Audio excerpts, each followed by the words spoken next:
अस्सलाम वालेकुम।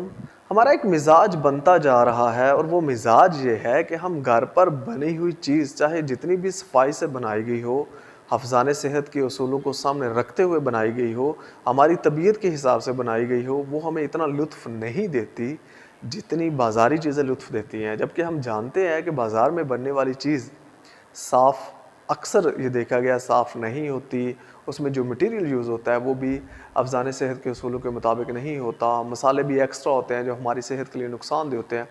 इन सब चीज़ों को जानने के बावजूद हमें लुत्फ़ वहाँ से ही मिलता है। कुछ ऐसा ही मामला हमारी नफ्सियात में भी बनता जा रहा है और वो मामला ये है कि हम किसी इंसान की कितनी अच्छी बात क्यों ना हो, उससे हमें कोई लुत्फ़ नहीं मिलता। हमें उस बंदे के लिए कोई हमारे अंदर से दुआ नहीं निकलती। लेकिन जैसे ही किसी का स्कैंडल पता चले, हमें अंदर से सुकून मिलता है। जैसे ही किसी के मुतल्लिक़ नेगेटिव बात पता चले, हमें सुकून मिलता है। वो उसके पैसे चोरी हो गए हैं, वो उसकी प्रमोशन रुक गई है, या वो जो बंदा है ना, उसके घर में आज ये मामला हुआ है, ठीक है? या उस बंदे ने फ़लाँ बंदे से ऐसे लड़ाई की, ऐसी बातें सुन के अजब-सा सुकून मिलता है। क्या आपने कभी सोचा है ऐसा क्यों है? इस चीज़ को ना एक मिसाल से समझते हैं। फ़र्ज़ कर लें कि मेरे घर का फर्नीचर ठीक नहीं है। अब मेरे पास 2 ऑप्शन है। एक ये है कि मैं अपने घर के फर्नीचर का एनालिसिस करूँ और देखूँ कहाँ-कहाँ पे इम्प्रूवमेंट की ज़रूरत है। दूसरा ये है कि चूँकि मेरे घर का फर्नीचर अच्छा नहीं है, तो मैं बाकियों के फर्नीचर भी ख़राब कर दूँ। यानी आपके घर में जाऊँ, आपके फर्नीचर पे ऑयल गिरा दूँ या उसको थोड़ा बहुत आप कह लें कि जैसे भी उसकी शक्ल ख़राब कर दूँ।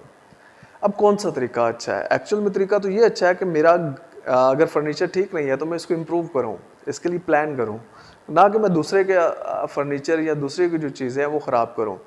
तो कुछ ऐसा ही मामला अभी हमारे साथ हो रहा है, यानी बजाय इसके कि हम अपने ईमान को मज़बूत करें और ये गीबत और झूठ और ये गलाज़तें जो है इनको लेके इससे मुतमईन होने के बजाय हम अपने ईमान से मज़बूत हों।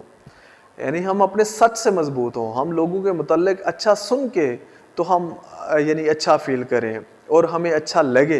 लेकिन हम ग़ीबत, झूठ और इस तरह की जो चीज़ें हैं उनको सुन के अच्छा महसूस कर रहे हैं। तो हमें प्लान करने की ज़रूरत है, ना कि हमें दूसरों की किरदारकशी करने की ज़रूरत है। हमें ये देखना होगा कि हम अपनी इस नफ्सियाती पहलू को कैसे बेहतर कर सकते हैं, और ये तभी बेहतर हो सकता है कि जब आप अपना तदारुक करेंगे, प्लान करेंगे, तज़किया करेंगे। आप देखेंगे कि आप कितनी इनपुट लेते हैं, आप कैसा इनपुट ले रहे हैं। अब एक बंदा वो खाना ऐसा खा रहा है जो सेहत के लिए अच्छा नहीं है, तो सेहत तो ख़राब होगी। तो हमने ये देखना है कि हम 24 घंटों में कैसी बातें सुनते हैं, हम कैसा इनपुट ले रहे हैं, उस हिसाब से हमें तरतीब देनी है। हमें हो सकता है कुरान पाक की तिलावत बढ़ानी हो, हमें हो सकता है अच्छे लोगों का एडिशन करना हो, हमें हो सकता है किसी टीचर की ज़रूरत हो, हमें हो सकता है किताबों को पढ़ने की ज़रूरत हो, हमें हो सकता है इंटरनेट पे जाके अच्छे लोगों से, पढ़े लिखे लोगों से लेक्चर्स लेने की ज़रूरत हो। तो जो भी करना पड़ सकता है उसका प्लान करें और इस गंद से बचें, वरना ये आपके ईमान को खाता जाएगा, आपके ईमान को ख़त्म कर देगा।